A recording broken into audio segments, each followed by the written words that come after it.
The first time Margaret Hale saw her daughter solving a university-level calculus problem on the living room floor, something inside her chest froze. The numbers weren't the shock, it was the handwriting.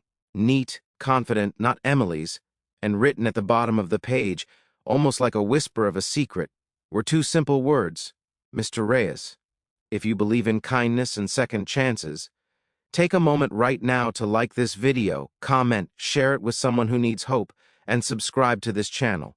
You never know whose life your small action might touch. Margaret Hale had built her life on control. As the CEO of a global tech firm headquartered in downtown Seattle, she lived in boardrooms, strategy documents, and time slots booked down to the minute. Her husband had passed years earlier, leaving her with Emily, her 12-year-old daughter, and an invisible promise to provide everything she never had. Emily had the best private school, the best tutors, the best opportunities. Or so Margaret thought. What Emily did not have was time with her mother. Margaret left home before sunrise and often returned long after Emily was asleep. Their conversations were scheduled, efficient, loving but rushed. Margaret told herself this was what sacrifice looked like. The problem with sacrifice, however, is that sometimes it hides the very things we need most.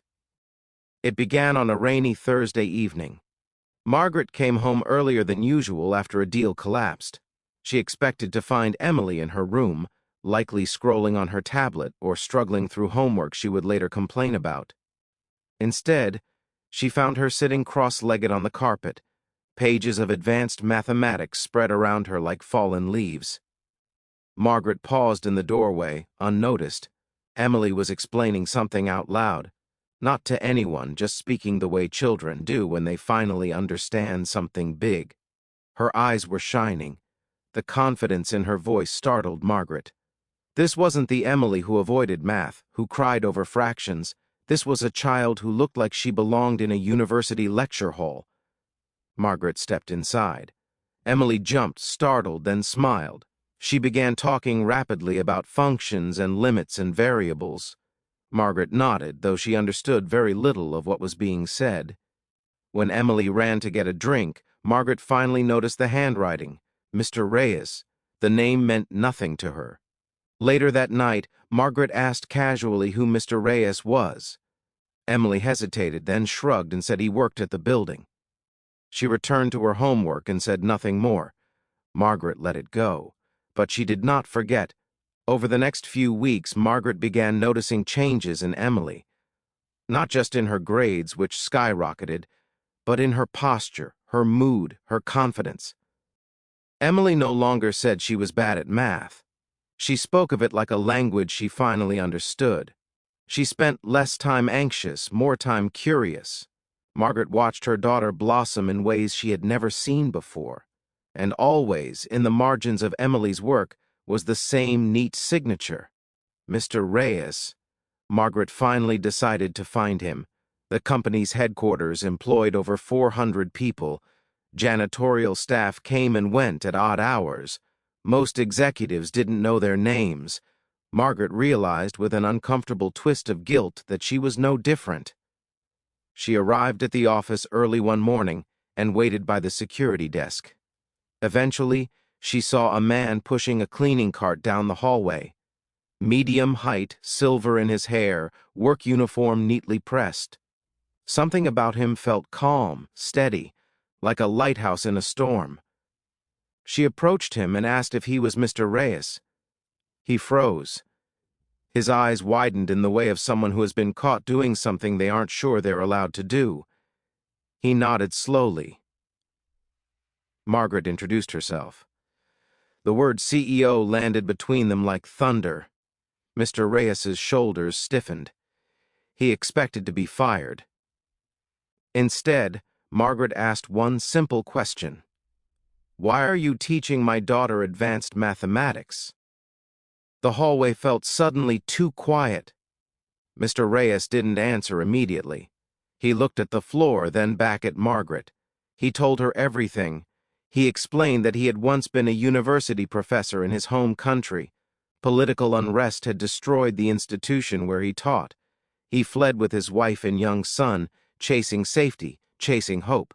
When they arrived in the United States, their credentials didn't transfer, their savings ran out, his wife fell ill, his son needed school, so he took the only job he could, cleaning offices at night. He said he met Emily one evening when she was waiting in the lobby for Margaret, who was stuck in a late meeting. Emily had been crying over her homework. He offered to help. Just once. Then again the next day. Then every week. He never asked for money. He never told anyone. He just couldn't watch a child believe she was incapable. Margaret listened, stunned, her chest aching with something she could not name. She had hired tutors, paid thousands, built an empire, and the one thing that truly changed her daughter's life came from a man mopping floors in the building she owned. Margaret thanked him and left without another word. That night she didn't sleep. She thought about all the invisible people who kept her world running. She thought about the cost of pride. She thought about how close she had come to missing this miracle entirely. The next day, Margaret did something she had never done in her career. She called an all-hands meeting. Hundreds of employees filled the main hall. Margaret stood on stage, hands trembling slightly. She spoke of innovation, of growth, of the future. Then she told them about her daughter. And she told them about Mr. Reyes. She invited him onto the stage. The room erupted in applause, though many had no idea why. Mr. Reyes walked forward slowly, stunned, embarrassed, overwhelmed. Margaret announced that the company would fund the validation of his credentials. They would sponsor his return to teaching. They would offer him a position in their education outreach division. They would support his family. She did not say she was a hero. She said she was a mother who finally saw the truth. Mr. Reyes cried openly. So did half the room. Over the next year, everything changed. Emily's love for mathematics became the foundation of her identity.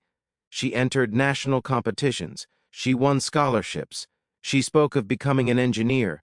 Margaret began leaving work earlier. They cooked together. They talked. They healed.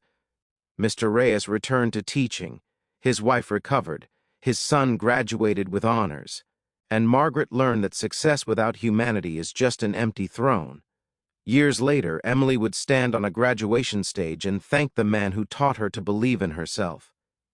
She would say that no equation had ever been more important than the lesson of kindness he showed her.